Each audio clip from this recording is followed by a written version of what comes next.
¿Qué tal? ¿Cómo están? Muy buenas noches. Gracias por acompañarnos a Debate. Soy Eduardo Arévalo. Esta noche tenemos el gusto de recibir en los estudios a Eduardo Escobar, abogado y director ejecutivo de Acción Ciudadana, a quien le damos la más cordial bienvenida. Eduardo, ¿cómo estás? Bienvenido. No, gracias por la invitación. Siempre un gusto.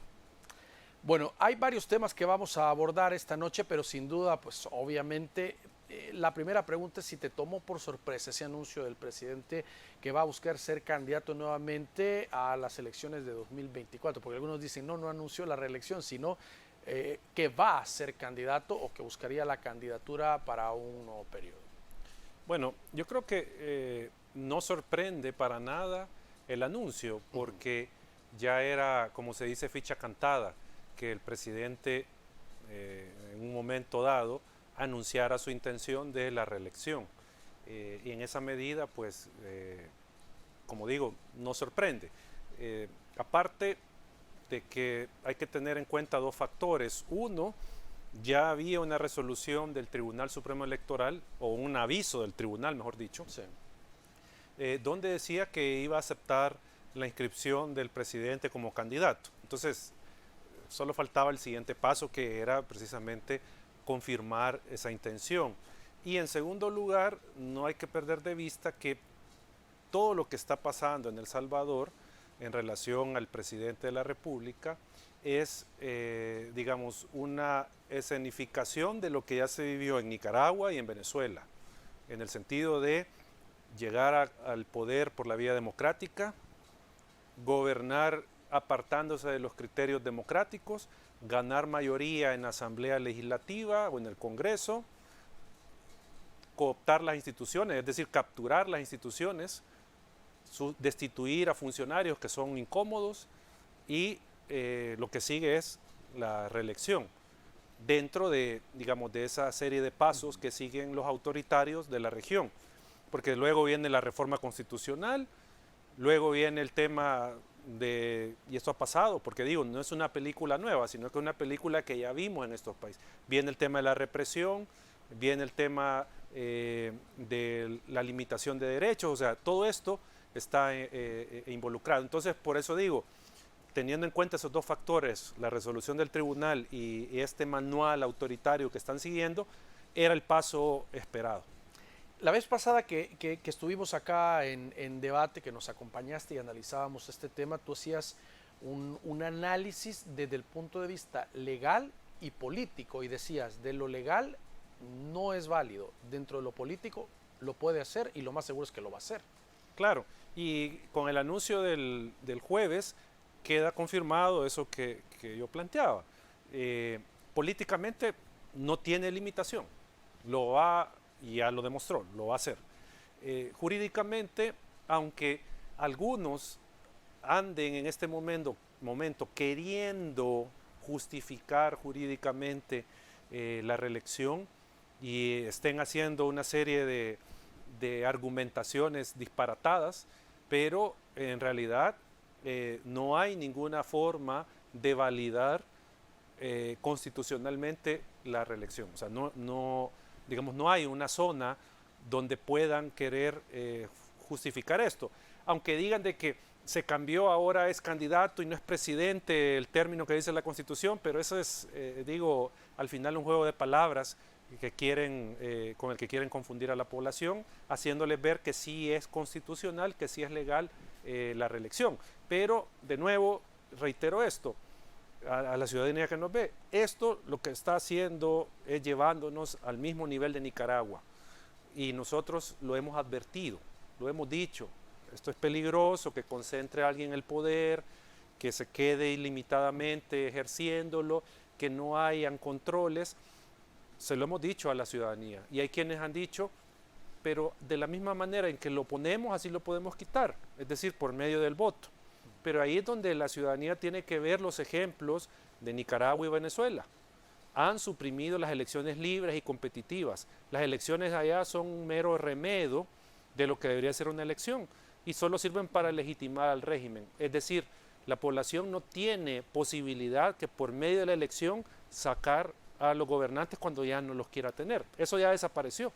Entonces, eso es lo que sigue también acá. que las elecciones se conviertan simplemente en un mero ritual que no posibilite a la ciudadanía cambiar a sus gobernantes.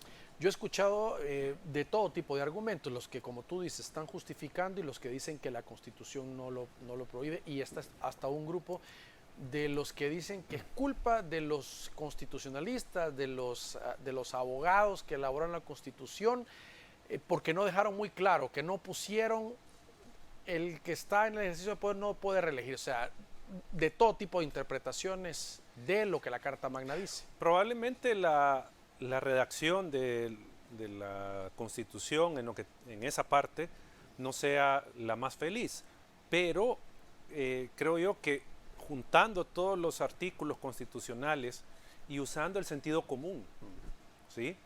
Podemos advertir que cuando la Constitución dice que no se puede postular como candidato el que haya ejercido la presidencia en el periodo inmediato anterior, se está refiriendo al periodo inmediato anterior del nuevo periodo, es decir, a donde se va a elegir, para el que se va a elegir el presidente, para ese, no para el anterior. O sea, ¿a qué me refiero? Hay quienes que dicen que la Constitución, imagínense el absurdo, prohíbe que Sánchez Serén se postule, pero no prohíbe que Bukele se postule. Ese es el absurdo que nos quieren vender, que le quieren vender a la gente. En esa interpretación que el inmediato anterior se refiere no es el que sigue, sino uno antes todavía. Exacto. O sea, que el ayer no es ayer, sino que es, no sé, antes de ayer. Antes de ayer, no sé. Entonces, al final, como digo, hay abogados que, pues, sin ninguna vergüenza andan diciendo esto. Andan diciendo de que se refiere al anterior, pero cuando uno ve el sentido de la redacción, ve, por ejemplo, también en la exposición de motivos del proyecto de Constitución, porque hay una exposición de motivos de ese proyecto de Constitución, uno puede derivar y concluir en que se está refiriendo a que el actual presidente no se puede postular porque significaría reelección. Y solo termino con esto. Hay quienes han dicho, es que como la Constitución dice que si lo renuncia 6 meses antes, puede. Pero eso sería un fraude a la Constitución. Y sería absurdo pensar que el constituyente dejó esa posibilidad abierta para que el presidente se vuelva a reelegir, si la misma Constitución lo está prohibiendo. E incluso la Constitución plantea sanciones contra quien promueva la reelección. Entonces, ¿no creen que es un poco contradictorio que la Constitución, por un lado, permita la reelección y por otro castigue a quien quiera proponer la reelección? Ahora, el presidente fue muy crítico en su mensaje de independencia, donde hizo el anuncio nuevamente con la comunidad internacional. Incluso dijo, esto mismo que estoy anunciando, ya van a salir y van a estar despotricando en contra del anuncio. Lo que pasa es que, y hay que decirle a la ciudadanía, El Salvador es signatario de varios instrumentos internacionales en materia de democracia, en materia de combate a la corrupción, en materia de derechos humanos. Y en esa medida El Salvador está obligado con la comunidad internacional a cumplir ciertas obligaciones. Por ejemplo, está la Carta Democrática Interamericana, donde habla del tema de las elecciones libres, la separación de poderes, el orden constitucional que es base en una democracia, por mencionar un ejemplo. Entonces, El Salvador está obligado a cumplir ese tipo de obligaciones internacionales de respeto a la democracia, a las elecciones libres, competitivas y todo esto. Entonces, cuando la comunidad internacional se pronuncia, no lo hace antojadizamente, lo hace teniendo en consideración estas obligaciones del Estado, porque hay que decirle algo a la ciudadanía también. El hecho de que El Salvador sea un Estado soberano independiente no quiere decir que desaparecen o no existan obligaciones para el Estado, obligaciones con la comunidad internacional. O sea, El Salvador no es una isla, El Salvador es un país en el contexto de la comunidad internacional y por lo tanto, como miembro, tiene obligaciones. Entonces, que el presidente diga, es que esto ya lo van a criticar. Claro que tiene la comunidad internacional, digamos, una voz para opinar sobre estos temas, porque al final todas las naciones de América Latina firmaron y se comprometieron con la Carta Democrática que yo mencionaba, y están obviamente obligados a cumplir su texto. Ahora, también el presidente durante el momento del anuncio hizo alusión a varios países de primer mundo, dijo que tienen el proceso, mencionó a algunos de estos países y que ahí no pasaba nada, ahí se podía reelegir, incluido Estados Unidos y otros, donde no había mayor problema o escándalo cuando un presidente lo anunciaba. Ahí está planteando un falso dilema el presidente, porque el dilema no es que sea mala la reelección. En sí mismo. No, ese no es el dilema, no es el problema que hay acá. El problema jurídico y político que tenemos es que él no tiene derecho a reelegirse, ni ningún presidente en este momento de El Salvador tiene derecho a eso. Ese es el problema. Las constituciones a las que él hizo alusión ya tenían contemplado o tienen contemplado desde hace años esa posibilidad de la reelección. Ya estaba en sus reglas. Pero en el caso salvadoreño, actualmente no está esa regla contemplada en la Constitución. Ese es el problema. O sea, si al final el pueblo salvadoreño decide, como pueblo soberano, de que es necesaria la reelección, entonces se reforma la Constitución según el procedimiento que la misma establece. ¿Ya? Eso se puede hacer. Se reforma la Constitución.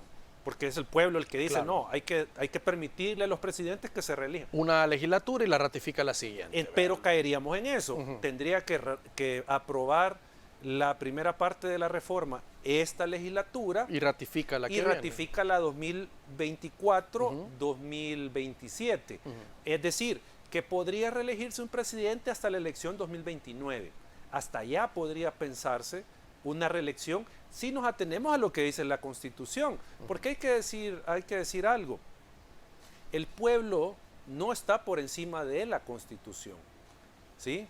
Porque se ha hecho creer de que si el pueblo lo quiere, que lo haga. Un momento, no es así el asunto. Un pueblo soberano, un pueblo independiente, se autolimita en una Constitución. El pueblo decide, ok, nosotros vamos a regirnos por estas reglas. Y estas reglas nos limitan, nos establecen un marco de acción, un marco de comportamiento. O que un referéndum o un plebiscito puede ser más allá de lo que dice un texto constitucional. Aunque no está tampoco regulada esa figura. Es que ese es el punto. O sea, lo que quiero decir es que el pueblo tiene que regirse por su Constitución, no por lo que le diga el presidente.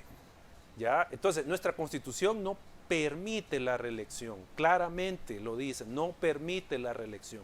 Entonces, el punto es que el problema es ese, no de la figura de la reelección. Decía, es que Estados Unidos tiene reelección. Sí, pero vayan a ver desde cuándo está la reelección. Vayan a ver y vean si un presidente ha intentado reelegirse 3 veces después de que se hizo la reforma de que solo puede reelegirse una vez. Además, Eduardo, el presidente Bukele, cuando se inscribió como candidato, sabía que él solo iba a estar 5 años, porque eso es lo que le permitía la Constitución, y de hecho allá andan videos donde él lo plantea así.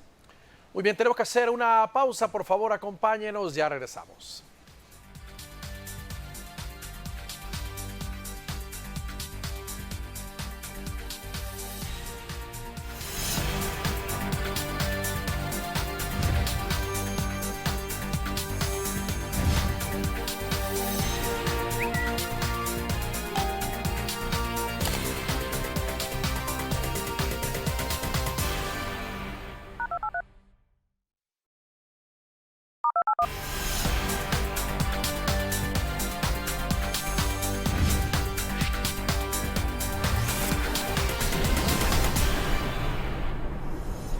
Muy bien, gracias por continuar con nosotros. Estamos conversando con Eduardo Escobar esta noche. Eduardo, dentro de todo este contexto del anuncio del presidente de la República, han surgido varias reacciones, entre ellas la del vicepresidente de la República, Félix Ulloa, quien dijo que no veía, la primera reacción es que no veía vicios de inconstitucionalidad en la reelección. Haciendo el análisis constitucional, dijo, la Constitución en ninguna parte establece que el presidente no puede reelegirse. Y habló de ese periodo, del permiso y todo lo demás que ya se ha estado interpretando. Bueno, él es parte interesada en esto, pues y obviamente no va a salir contradiciendo al presidente en esta decisión de reelección. Pero creo que tal vez no al vicepresidente, pero hay que recordarle a la ciudadanía que el primer vicio de esta reelección tiene que ver con la supuesta, entre comillas, resolución de la Sala de lo Constitucional que habilita la reelección. Hay que decirle o hay que recordarle a la ciudadanía de que, en primer lugar, los magistrados legítimos de la Sala de lo Constitucional fueron destituidos el 1 de mayo del año pasado. Y los abogados que están en este momento pretendiendo ser magistrados no han sido nombrados de la forma correcta según la Constitución. Y no es porque no los haya electo la Asamblea, no es eso, sino que si comenzamos a ver, en primer lugar, tienen el vicio de origen de que destituyeron a los magistrados reales, los destituyeron de forma inconstitucional. En segundo, al final, pregunto, ¿estaban en el listado del CNJ estos abogados? En el listado CNJ 2018-2027. Que son los que proponen los candidatos. Que son de esa lista tendrían que haber salido. No están contemplados ahí. Se les hizo un proceso de verificación de la idoneidad. Se consideró su afinidad política partidaria que podrían tener ellos. Nada de eso se realizó. Entonces, es un nombramiento inconstitucional, ilegítimo, que deriva en que lo que ellos produzcan no se puede llamar resolución judicial de Sala de lo Constitucional. Es cualquier documento menos una resolución que habilite la reelección. Entonces, desde ahí está el problema de origen digamos, con la Sala de lo Constitucional, que no hay sala, no hay magistrados y por lo tanto no puede haber una resolución de este tipo. Eso hay que decirle a la ciudadanía. No es cierto de que la sala los habilite, porque no es sala, no hay sala. Y como digo, ese argumento hay que decírselo al vicepresidente, hay que recordárselo, él bien lo sabe, pero hay que hacerle mención de esto, que no estamos ante a esa figura. Y lo segundo, hay que leer la Constitución, pues, en su sentido respecto de la reelección. Lo que señala es que el periodo presidencial inicia el 1 de junio y termina el 1 de junio durante 5 años sin que quien haya ocupado el cargo pueda estar un día más al frente de la presidencia. Bueno, en ese sentido, incluso Félix Ulloa dijo que para 2029 ya no podría postularse el presidente Nayib Bukele, dijo. No así 2024, 2029, no, a menos que, como estábamos hablando, entrara una reforma en esta legislatura y se ratificara la siguiente, pues pudieran dejar abierta la reelección, no 1, 2, 3, sino lo que establecieran. Pero actualmente, según Félix Ulloa, actualmente se refiere a 2029, donde Nayib Bukele no podría postularse. Hoy no habría problema, dijo. Bueno, yo solo remitiría a la ciudadanía que vean los casos de Honduras, de Nicaragua, perdón, y de Venezuela. Vean cuántos años llevan en el poder y cuántas elecciones, en cuántas elecciones se han reelecto estos presidentes. Ahí está, digamos, la escena, la película. O sea, si queremos arruinarles la película que viene la ciudadanía, vaya a ver a Nicaragua y a Venezuela. Esa sería como lo que viene, lo que van a ver. O sea, al llegar el otro año de la elección al 2029, lo que de seguro van a decir es que se necesita de la presencia del presidente para seguir con los cambios. Entonces se va a volver a postular. Si tiene el control de las instituciones, políticamente, como yo decía, no va a tener freno. Ahora, Félix Ulloa dijo que a él le correspondía, la prensa le preguntaba, mire, ¿quién debería de asumir? Y él dijo, él, le corresponde por constitución asumir el cargo de presidente. Entonces le preguntaban, mire, pero ¿y usted tiene intención? No, yo no tengo intención. Entonces, si yo no tengo intención, a mí me corresponde cuando el presidente 6 meses antes decía pueda dejar el cargo. Entonces yo tendría que asumir como presidente, dijo. Es que eso de los 6 meses, al final para mí es irrelevante, lo hagan o no. Lo que tal vez van a intentar hacer es darle ese matiz de democracia y de cumplimiento de la Constitución con esta renuncia de los 6 meses. Pero creo que hay que decirle a la ciudadanía de que sería, y reitero, yo lo mencioné hace un momento, sería absurdo pensar que el constituyente prohibió la reelección, pero le deja la ventana a cualquier presidente de que renunciando 6 meses antes puede seguir. Eso sería un fraude de la Constitución. Sería algo ilógico también que se hubiese dado esa posibilidad. Porque si la misma Constitución sanciona a quienes promuevan la reelección, si es clara el texto en decir que no puede ser candidato a presidente el quien la haya ejercido la presidencia, entonces, ¿por qué podemos pensar que se refiere al mismo presidente dándole la posibilidad de que la ejerza 6 meses, que deje de ejercerla 6 meses antes? El constituyente lo que dice sobre esos 6 meses es, o se refiere a otros funcionarios que por circunstancias ajenas a su voluntad pudieron haber ejercido la presidencia más de ese tiempo. Por eso es que se puso esos 6 meses, ¿ya? Por ejemplo, un designado a la presidencia. Imaginémonos que sale del país o se enferma el presidente y el designado a la presidencia ejerce el cargo.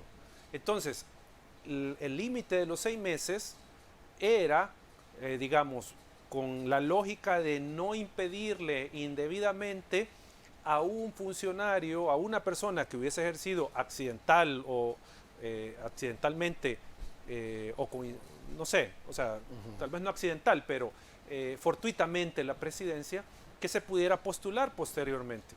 Esa es la lógica de los 6 meses, no el hecho de generar un fraude o que la misma Constitución se genere un fraude a sí misma, permitiendo que cualquier presidente renuncie 6 meses antes para terminar de nuevo ejerciendo la presidencia después. O sea, digo, eso es inverosímil, querer pensar que esa es la lógica de la Constitución. Ahora, si Félix Ulloa no, digamos, se da ese caso, él podría asumir, digamos, el cargo siempre y cuando no vaya como compañero de fórmula del presidente en una candidatura a buscar la presidencia, porque entiendo que hasta el momento designados a la presidencia no hay, Sí, o por lo menos no se ha conocido públicamente. Sí, yo creo que no. Pero Eduardo, yo creo que tenemos de tener claro algo. Hay muchas reglas que no les importa al presidente, al actual gobierno, no les importan. Entonces, que vaya o no vaya, que si son los 6 meses, digo, esto va a ser más un trámite, más que el sentido de querer darle cumplimiento a la Constitución. Entonces yo veo ese tema de los 6 meses, yo lo veo al final irrelevante, porque ellos van a acomodar la interpretación, van a acomodar lo que dice la norma según su conveniencia, ¿ya? Y si en esa medida esto les estorba, no lo van a cumplir.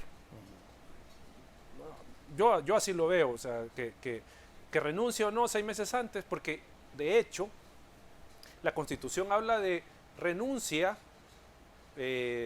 a la presidencia por causas graves, así lo dice la Constitución, o causas justificadas, no me recuerdo. No habla de permisos, de que el presidente puede pedir permiso para dejar de ejercer la presidencia y que sea el vicepresidente el que asuma. Eso todavía nos refleja más lo que yo estaba mencionando de fraude a la Constitución. El decir, no, yo voy a pedir permiso, ojo, no estoy renunciando, sino que permiso.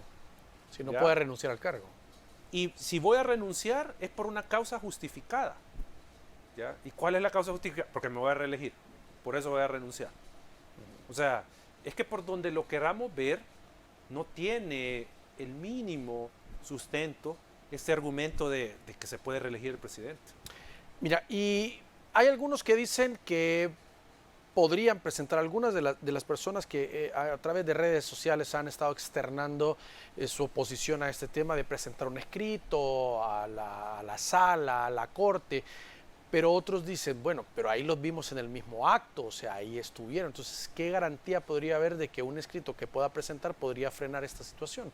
Tal vez solo para dejar registro de que se intentó revertir esa decisión, pero, o sea, siendo prácticos y teniendo en cuenta lo que dijo el presidente, porque hay algo que no de lo que no se ha hablado mucho.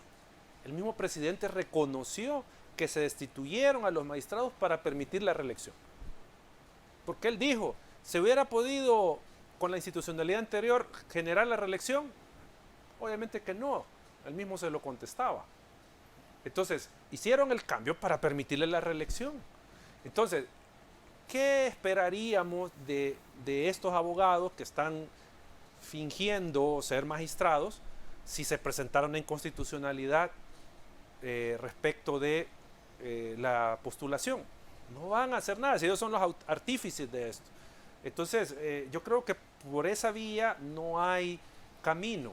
El único camino o dos caminos que yo veo son instancias internacionales, pero obviamente eso no garantiza de que puedan frenar ese va a proceso. prosperar, Okay. o que vaya a frenar o que vaya a venir a tiempo una resolución.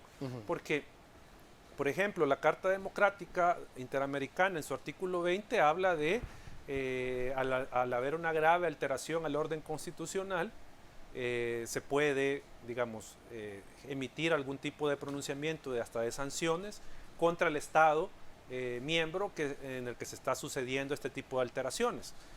Es decir, podría suspenderse a El Salvador de su ejercicio ante la OEA, como miembro de la OEA. Podría, pero esto es muy complejo que se dé. O sea, por eso digo que la alternativa internacional se ve más complicada. O un candidato presidencial que se postule en 2023 venga y presente una demanda ante instancias protectoras de derechos humanos a nivel internacional, como por ejemplo la Comisión Interamericana, alegando que se le está violando su derecho a acceder a cargos públicos porque estamos ante un proceso electoral ya viciado, un proceso electoral ilegítimo por la participación del presidente de la República, que no tiene derecho a la reelección, en el proceso electoral. Pero eso obviamente que no sería o no esperaríamos una respuesta en automático de la comisión, tendrían que valorar, tendrían que analizar el caso, y si en todo caso se diera una admisión de ese proceso y se emitiera una medida cautelar, que por ejemplo podría ser garantizar una elección sin estas condiciones que se están señalando vulneran derechos, el punto es, el Tribunal Supremo Electoral acataría una orden de este tipo si en caso viniera a tiempo, ¿verdad? Y si esto escalara a la Comisión Interamericana, el Estado salvadoreño, perdón, a la Corte Interamericana, el Estado salvadoreño podría aceptar una sentencia o una medida cautelar de la Corte Interamericana. Obviamente que no. Si ya lo dijo el presidente que, y sus ministros y todos funcionarios, que El Salvador se está apartando de los criterios de la comunidad internacional. Vamos a hacer una nueva pausa, por favor acompáñenos, ya regresamos.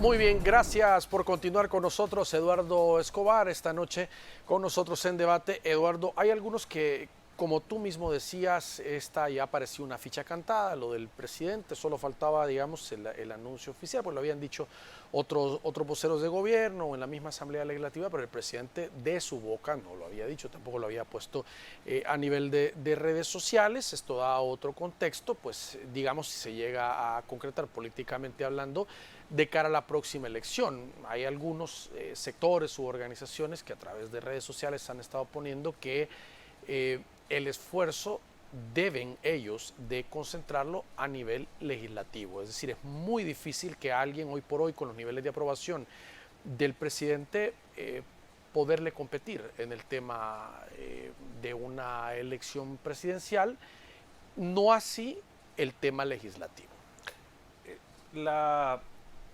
El presidente ha podido hacer lo que ha hecho por dos factores. El primero, porque tiene la Fuerza Armada y la Policía Nacional Civil de su lado. Tiene la fuerza, el uso de la fuerza, tiene ese monopolio del uso de la fuerza que él ha empleado indebidamente para conseguir sus intenciones y sus intereses políticos. Esa es una de las bases del poder del presidente, de que haya hecho lo que haya hecho. Y el otro es tener el control legislativo. Sin ese control legislativo no estuviera pasando mucho de lo que está pasando. Entonces, sin duda, sea o no legítima la reelección, pero siendo prácticos, no hay en este momento un partido político o una figura política que tenga una opción de derrotar en una elección libre y competitiva a Bukele. Entonces, eso sin duda lo que lleva es a que la única vía para tratar de equilibrar un poco la balanza política es ganar más diputados en la Asamblea Legislativa a efecto de restarle al menos la mayoría calificada al Partido Nuevas Ideas. Pero eso tiene varias implicaciones. La primera, ¿cómo está el sistema de partidos en este momento? Si está el sistema de partidos lo suficientemente fuerte, sólido, para poder competir, mostrar una oferta electoral que enamore a los ciudadanos, que haga que la ciudadanía vote, estará la oposición en esas condiciones. Recordemos que la oposición, los partidos de oposición vienen en este momento muy complicados, no tienen poder político, no pueden incidir casi que ni a nivel municipal, mucho menos a nivel legislativo, no tienen esa incidencia. Muchos han perdido sus estructuras municipales, departamentales. Dinero tampoco. Está Recursos. el tema de no tienen liderazgos fuertes, bueno, no tienen mucho dinero. Se les ha ido retrayendo el apoyo financiero de sus donantes para competir en una elección. Entonces, la oposición está un poco, no digo un poco, está muy complicada para poder competir y arrebatar esa llave de la mayoría calificada. Y pensando, tal vez esto es muy derrotista, pero igual está la posibilidad. Teniendo en cuenta, en un hipotético escenario, que la oposición podría quitarle la llave, ¿ya? El punto es que la presión y las amenazas contra los partidos de oposición, los diputados de oposición, no dudemos que van a estar presentes, ¿ya? Intentos de comprarlos, intentos de sobornarlos, intentos de amedrentarlos para que se sumen a la mayoría. Eso es lo que va a estar de por medio en un hipotético escenario de que pierda el control legislativo Nuevas Ideas, ¿ya? Y eso al final terminaría echando al traste una consecución de un número de diputados para la oposición que signifique controlar estas decisiones de mayoría calificada, ¿verdad? Que no puedan hacer lo que quieran como lo están haciendo en este momento. O sea, es también un panorama muy complicado, y lo digo en ese sentido porque ¿qué fue lo que intentó y de hecho puede decirse que lo hizo el FMLN? Tener de aliado a Gana. ¿A cambio de qué? Para poder gobernar. Eso es la lógica del poder. ¿Cómo se alía, cómo logra cooptar a otros partidos, a otros diputados para poder gobernar? Eso es lo que pasaría. Y más teniendo en mente que tienen el control del fiscal, el control del órgano judicial, y pueden amenazar a cualquier funcionario con: te vamos a hacer un antejuicio, te podemos inventar estos delitos y te podemos procesar. Está toda esa amenaza. O sea, ¿a qué es lo que voy? Que como la institucionalidad está capturada, el simple hecho de lograr arrebatarle una mayoría a Nuevas Ideas no se convierte en automático en poder balancear, sino que se van a enfrentar, si pasa eso, los partidos de oposición a este tipo de amenazas contra sus bancadas legislativas. Ahora, desde el momento en que está unida la elección presidencial con la elección de diputados, se ve la importancia que tiene o que está teniendo para el gobierno la misma elección de la Asamblea Legislativa. La figura predominó muchísimo del presidente a la hora de elegir. De hecho, la mayoría de los diputados poco los conocía la población. Fue más un voto de confianza al presidente para la nueva bancada. Hoy la gran pregunta, la gran interrogante es si la gente que ya conoce a los diputados votará, de evaluar, por ejemplo, de cada departamento, es decir, este diputado me representó, no me representó, o se irá por la figura del presidente, en el caso del oficialismo. Va a ser el presidente la figura. Solo me recuerdo aquel eslogan de Antonio Saca, que decía un voto por Arena es un voto por Tony Saca. No sé si te recuerdas ese eslogan que se tuvo para la elección 2006, si no mal recuerdo, que se decía así. Entonces, y ya lo vivimos en 2021. La campaña electoral fue la N, vota por la N de Nayib.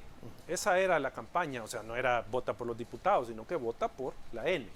Entonces, yo creería que para esta elección eso va a ser todavía peor, o sea, la personalización de la política en la figura del presidente, que va, digamos, a absorber el contexto de la elección legislativa, o sea, va a ser prácticamente un referéndum para el presidente, por cómo se va a reelegir, y eso sin duda va a tener el efecto de arrastre en la votación legislativa. O sea, eso sumémosle a lo que yo decía hace un momento de complicado para la oposición lograr tener una posibilidad de hacerse de una cuota de poder importante en la Asamblea. O sea, eso lo complica todavía más.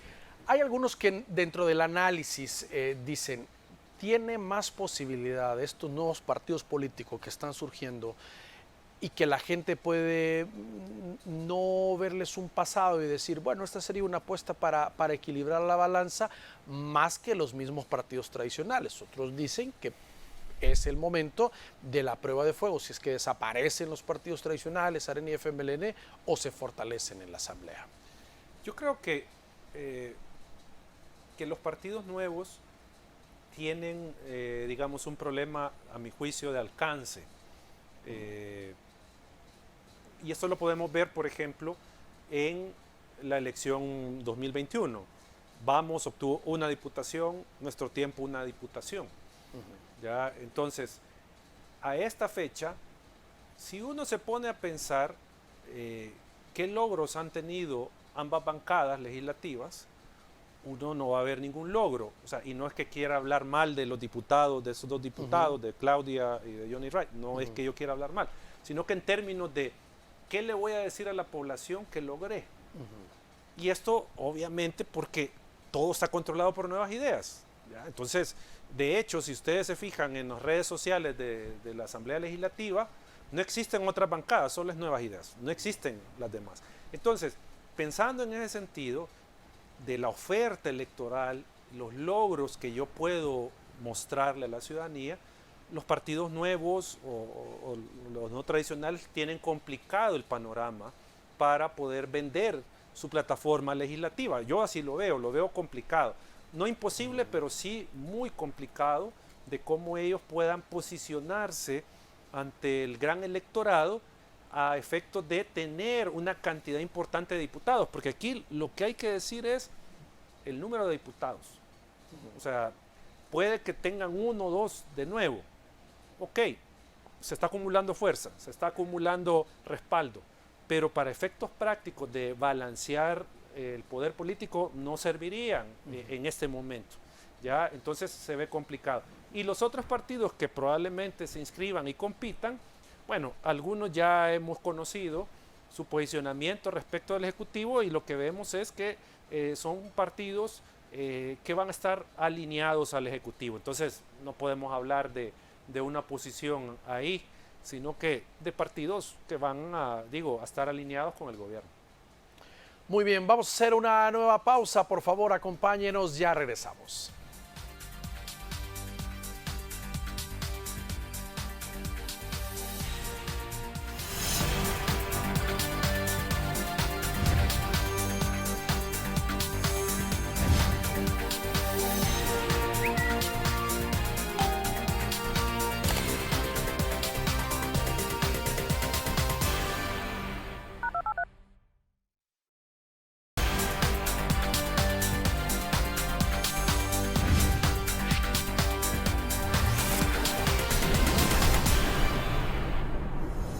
Muy bien, gracias por continuar con nosotros. Estamos conversando con Eduardo Escobar. Eduardo, hace algunos días nos acompañó en el estudio de Dagoberto Gutiérrez y analizamos un poco el tema de seguridad también con él, del tema del régimen de excepción, que por cierto se dio una nueva prórroga, y hablábamos de los réditos políticos que una medida como esta, que aparte de controlar el tema de la seguridad, le da al gobierno. Entonces él decía, Si esto le da réditos también políticos al gobierno, ¿por qué lo van a quitar? ¿Por qué en este momento darle marcha atrás cuando se está viendo los resultados estadísticamente hablando con la gente y también políticamente hablando? ¿Coincides con ese planteamiento? Sin duda, el régimen de excepción va a servir en la medida y va a estar vigente en la medida que le genere un efecto positivo en apoyo electoral al gobierno y en apoyo político. Eso sin duda va a pasar, pero también va a pasar porque el gobierno no tiene otra medida para combatir la criminalidad. ¿Qué tiene? No me van a decir el plan de control territorial, si ya vimos que eso no estaba teniendo el efecto necesario y era tan frágil que en ese fin de semana malo para el país, donde murieron 80 y tantas personas, se demostró que ese plan no era efectivo. Entonces, el gobierno va a seguir utilizando este plan en la medida que le genere ese efecto. Y yo me atrevería a decir que, de hecho, mucho de lo que se puede pasar en 2024 con una victoria electoral tiene que ver con esto. ¿Ya? O sea, yo creo que el régimen de excepción digamos, ya tal vez significó la carta que definió las cosas. Yo creería, porque ¿qué se le puede comparar más allá de que si es inconstitucional el tema del régimen de excepción, si hay violaciones a derechos humanos, que ya vimos que a la ciudadanía en general eso no le importa? Pero ¿cómo se le va a competir a Bukele si él puede decir, yo les quité a las pandillas de la calle? Entonces, yo creo que este régimen de excepción, en esa lógica de generarle un rédito, creo que ya es una carta que define cosas para 2024. Ahora, el ministro de la Defensa brindaba unas declaraciones hace algunos días y decía son más de 1.700 sectores controlados con el régimen de excepción, sectores, decía, donde aparte la cantidad de capturas, donde antes no se podía llegar y ahora ya se genera mucha tranquilidad para la población, e incluso hacían encuestas, algún tipo de sondeo, y es lo que tú decías, o sea, la gente no hablaba de garantías, no hablaba tanto de capturas, sino que ahora se vivía un ambiente diferente en cada de estas comunidades. Claro, es que el régimen de excepción es otra pieza más, digamos, en ese panorama que ve la ciudadanía de conformidad con el gobierno. Sacó a los corruptos del gobierno y de la política. Eliminó al final a sus oponentes que estaban contra el pueblo. Le dio $300 a varias familias en la pandemia. Les dio alimentación durante 6, 7 meses por el tema de la pandemia. Les dio las vacunas. Les dio las tabletas y las computadoras a sus hijos. Les quitó a la pandilla. Entonces, en esa medida, como yo decía hace un momento, lo del régimen de excepción es una pieza más de lo que la gente puede decir. No me importa que viole la Constitución con la reelección. No me importa que el régimen de excepción sea inconstitucional y haya gente detenida. Lo que me importa es que me generó un beneficio, que digo, un aparente beneficio, y que no sabemos cuán sostenible en el tiempo es, pero eso es lo que ve la gente en el corto plazo. Decir, bueno, ya no tengo el pandillero, hizo algo, hizo lo que no hicieron los demás. Entonces con eso ya, digo, podría ya estarse completando, digamos, esas piezas de cara a 2024. Ahora, en cuanto a este tema, también hay una considerable reducción en el tema de las extorsiones, aunque hay todavía las mismas autoridades reconocen algunos focos en algunos sectores. Pues podría ser otro tipo de grupos que hablan a nombre de pandillas y siguen generando este tipo de delito en la población, pero digamos, sí es de reconocer que se ha controlado considerable también este tema. Sí, es que yo creo que nadie puede poner en entredicho que un efecto tuvo todas estas medidas.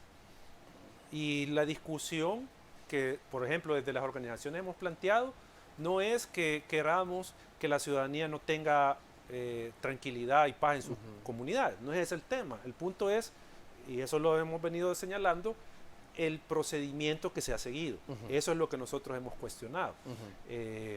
que la gente, y esto lo hemos dicho también, que de momento puede decir, yo estoy conforme con el régimen de excepción. Sí, está conforme porque no le ha alcanzado un efecto negativo del régimen de excepción. Pero el día de mañana que lo detengan y le imputen que es familiar o colaborador de un pandillero y que lo procesen y que sabe que no va a tener posibilidad de salir en libertad, ahí es cuando va a sentir el ciudadano que sí, la medida no fue la mejor. ¿Ya? Pero por eso digo, esa pérdida de garantías y derechos es la que nosotros hemos señalado como problemática, no el hecho de que la ciudadanía pueda estar viviendo con tranquilidad en sus comunidades. Pero igual, yo creo que solo el tiempo va a ser el juez que dicte sentencia respecto si esto fue lo mejor para el país o no lo fue.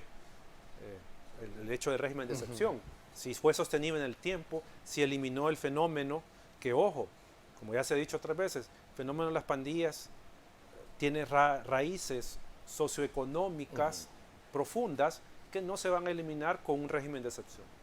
Incluso algunos dicen que hay suficiente normativa con las mismas reformas. Incluso en la sesión plenaria de la semana anterior se aprobaron otras reformas penales que dan, según la oposición, los diputados de oposición, mayores herramientas que el mismo régimen de excepción para mantener igual o más a control el tema de las pandillas. Es que pueda que sí, pero el punto es la capacidad de las instituciones. Me voy a referir a la Fiscalía. Okay. ¿Qué es lo que está haciendo por lo que tenemos conocimiento? ¿Cuál es la imputación que le está haciendo la Fiscalía a las personas detenidas? Pertenecer a una pandilla. Esa es la imputación.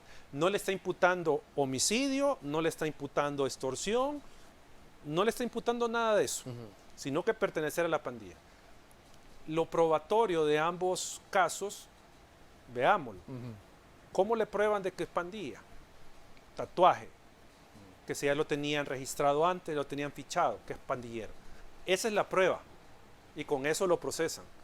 Pero en el otro caso, tendría que, ¿qué homicidio fue? ¿Cómo participó? Sí, es más difícil. Es más difícil, digamos, hacerlo. ¿Tiene la Fiscalía la capacidad de hacer eso? No la tiene. No tiene la Fiscalía la capacidad. Nosotros hemos medido capacidades de la Fiscalía hasta 2018, que tenemos la medición como organización, y lo que nosotros encontrábamos es que el promedio de impunidad es de un 83%. Es decir, de cada 10 delitos, 8 quedaban sin investigación, sin sanción, y solo 2 eran investigados.